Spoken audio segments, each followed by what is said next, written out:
Dear students, good morning. कक्षा 7वीं पुस्तक का नाम है हमारा पर्यावरण। पाठ 6, प्राकृतिक वनस्पति एवं वन्य जीवन। सलीमा अपने ग्रीष्म शिविर से बहुत उत्साहित थी। उनके स्कूल का जो है वो ग्रीष्म शिविर गया था। वहाँ पे अपने सहपाठियों के साथ में हिमाचल प्रदेश में मनाली देखने गई थी। उसे सब स्मरण था कि बस जैसे जैसे चढ़ाई पर जा रही थी वह स्थल आकृति और प्राकृतिक वनस्पति के बदलते रूपों को देखकर कितनी हैरान हो रही थी। गिरिपाद में स्थित साल एवं सागवान के घने वन धीरे धीरे अदृश्य हो गए और पर्वत की ढलानों पर पतली नुकीली पत्तियों और शंकुआ वितान लंबे वृक्ष दिखने लगे। शंकुआ होते हैं जो ऊपर से तो कम होते चौड़े और नीचे से ज़्यादा चौड़े हो जाते हैं, और वितान होता है आकाश को छूते हुए। और उसे पता चला कि ये शंकुधारी वृक्ष हैं। लंबे वृक्षों पर खिले लाल लाल फूलों पर उसका ध्यान गया। वे रोडोडेंड्रॉन के फूल थे। मनाली से आगे रोहतांग दर्रे तक के रास्ते में उसने देखा कि भूमि छोटी छोटी घास और कुछ स्थानों पर बर्फ़ से ढकी थी। सलीमा के अवलोकन से हम अनुमान लगा सकते हैं कि स्थल की ऊंचाई एवं वनस्पति की विशेषताएं एक दूसरे से संबंधित हैं।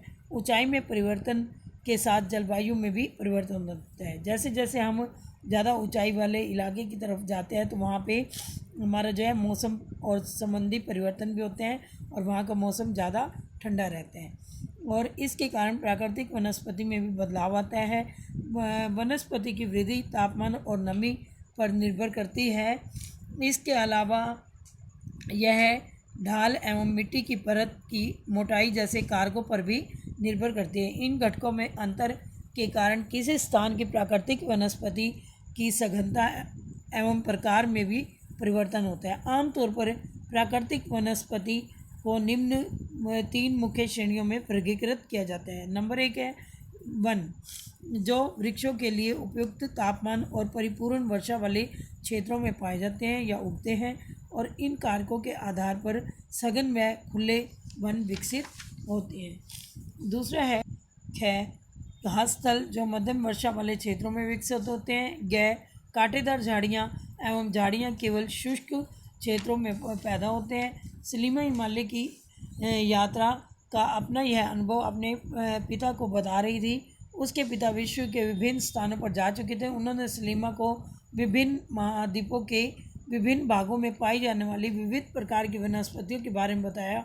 उन्होंने उपद्रवीय प्रदेशों में शंकुधारी वन, रेगिस्तानों में कांटेदार झाड़ियाँ, आर्द्र प्रदेशों में घने उष्णकटिबंधीय दृढ़ काष्ठ वनों के बारे में कई अन्य जानकारियाँ दी। सलीमा समझ गई कि हिमालय के क्षेत्रों में लगभग सभी प्रकार की वनस्पतियाँ पाई जाती हैं जो भूमध्य रेखा से ध्रुव की ओर जाने पर मिलती हैं। प्राकृतिक वनस्पतियों के प्रकार में बदलाव का मुख्य कारण जलवायु का बदलाव है।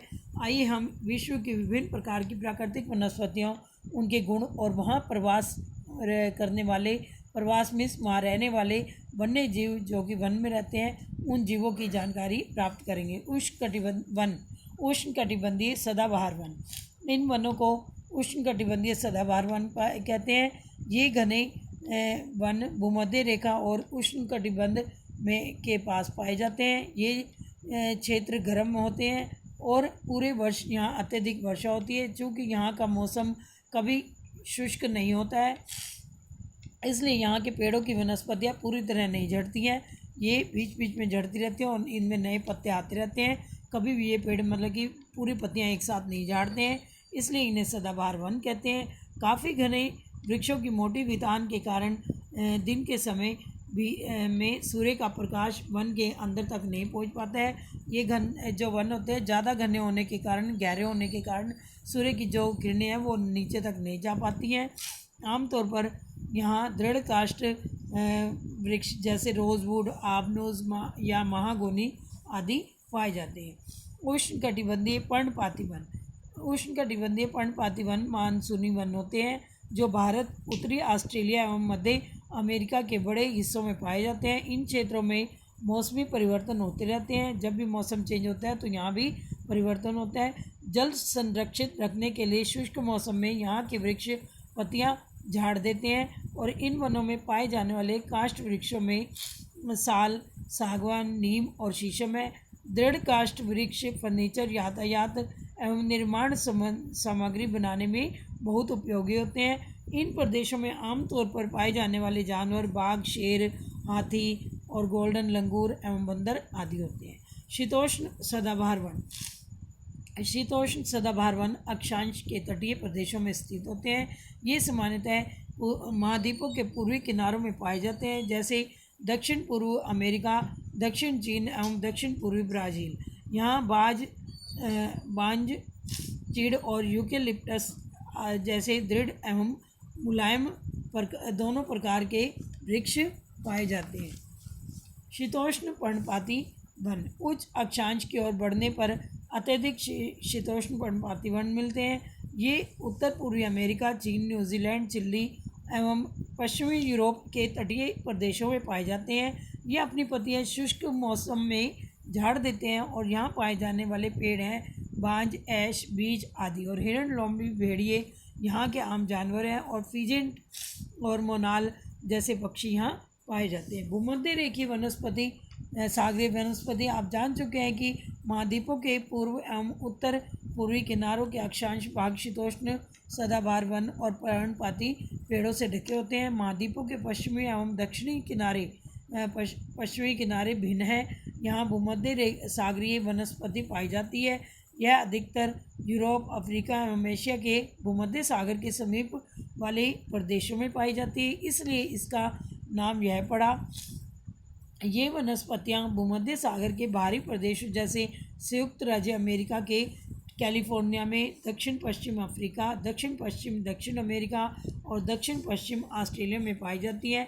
इन प्रदेशों में गर्म, शुष्क, ग्रीष्म और वर्षा वाली मृदु मतलब कि मीठी मीठी शीत हवाएं चलती हैं। और इन क्षेत्रों में आमतौर पर संतरा, अंजीर, जैतून, अंगूर जैसे और नींबू वंश सिट्रस के फल पाए जाते हैं, मतलब कि जो रसदार फल होते हैं वो पाए जाते हैं। और क्योंकि लोगों को अपनी इच्छा अनुसार कृषि के लिए यहाँ की प्राकृतिक वनस्पति को हटा दिया है और वहाँ वन्य जीवन भी कम है। शंकुधारी वन। उत्तरी गोलार्ध के उच्च अक्षांशों जहाँ पे 50 डिग्री से 70 डिग्री में भव्य शंकुधारी वन पाए जाते हैं। इन्हें टैंगा भी कहते हैं। ये वन अधिक ऊंचाइयों पर पाए जाते हैं। इन्हीं वृक्षों को सलीमा ने हिमालय की प्रचुर मात्रा में देखा था और ये लंबे नरम काष्ठ वाले सदाबहार वृक्ष होते हैं। इन वृक्षों का काष्ठ का उपयोग लुगदी बनाने में किया जाता है, जो सामान्य और अखबारी कागज बनाने में काम आती है। नरम काष्ठ का उपयोग माचिस और पैकिंग के बक्से बनाने के लिए किया जाता है। चीड़, देवदार और इन वनों के मुख्य पेड़ हैं और यहाँ की सामान्य रजत, लोमड़ी, मिंग, ध्रुवीय भालू जैसे जानवर पाए जाते हैं। घासतल। उष्णकटिबंधीय घासतल। ये भूमध्य रेखा के किसी भी तरफ उग जाते हैं। भूमध्य रेखा के दोनों ओर से उष्णकटिबंधीय क्षेत्र तक फैले हैं। यहाँ वनस्पति निम्न से मध्यम वर्षा वाले प्रदेशों में होती है, या तो वर्षा बहुत कम होती है या बीच की होती है। और यह घास काफ़ी ऊंची, लगभग 3 से 4 मीटर तक ऊंचाई बढ़ सकती है। और अफ्रीका का सवाना घासतल इसी प्रकार का एक उदाहरण है। सामान्य रूप से उष्णकटिबंधीय घासतल में हाथी, ज़ेब्रा, जिराफ, हिरण, तेंदुआ आदि जानवर पाए जाते हैं। शीतोष्ण घासतल। ये मध्य अक्षांशीय क्षेत्रों और महाद्वीपों के भीतरी भागों में पाए जाते हैं। यहाँ की घास आमतौर पर छोटी व पौष्टिक होती है। और शीतोष्ण प्रदेशों में सामान्यतः जंगली भैंस, बाइसन और एंटीलोप पाए जाते हैं। कंटीली झाड़ियाँ शुष्क रेगिस्तान जैसे प्रदेशों में पाई जाती हैं। और उष्णकटिबंधीय रेगिस्तान महाद्वीपों के पश्चिमी किनारों में पाए जाते हैं। तीव्र गर्मी मीन्स ज़्यादा गर्मी और बहुत कम वर्षा वाले के कारण यहाँ वनस्पतियाँ की कमी रहती है। विश्व के मानचित्र पर रेगिस्तानी प्रदेश को चिन्हित कीजिए। क्या आप भारत के बड़े रेगिस्तान का नाम बता सकते हैं? और रेगिस्तान के कुछ जानवरों के नाम बताएं जिन्हें आप पहले जान चुके हैं। तो भारत का सबसे बड़ा जो रेगिस्तान है वो थार का रेगिस्तान है और इनमें जानवर, ऊँट वगैरह पाए जाते हैं। और यदि आप ध्रुवीय प्रदेशों में जाएंगे तो वहाँ का स्थान आपको अधिक ठंडा मिलेगा और यहाँ बहुत ही सीमित प्राकृतिक वनस्पति मिलती है। यहाँ केवल काई, लाइकेन और छोटी झाड़ियाँ पाई जाती हैं।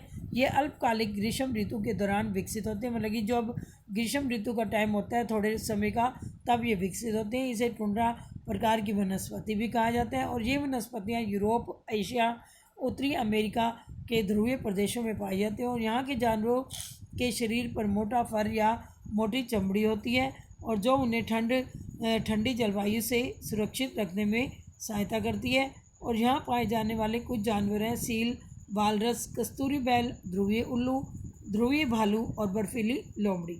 सलीमा के पिता ने उसे कुछ घने वनों के चित्र दिखाए और कुछ चित्रों में सलीमा ने देखा कि लोग वृक्षों को काट कर वनों को साफ कर रहे हैं। उसके पिता ने बताया कि स्थानीय लोग कृषि एवं आवास के लिए स्थान साफ करते हैं, इसलिए उन्होंने वनों को साफ कर दिया है। सलीमा सोचने लगी कि अगर वनों को साफ कर दिया जाता है तो वन्य जीव कहाँ जाएंगे, क्या वे वन पुनः वैसे ही बन पाएंगे। अगर लोग इसी प्रकार वनों को काटते रहे तो भविष्य में पर्याप्त ऑक्सीजन, जलवाष्प, लकड़ी, फल मेवे आदि मिल पाएंगे। क्या आप सलीमा से सहमत हैं? आपने दोस्तों के साथ वनस्पति और प्राणी जगत की विविधता में हो रही कमी की चर्चा करें और इनके संरक्षण के बारे में कुछ सुझाव दें। धन्यवाद।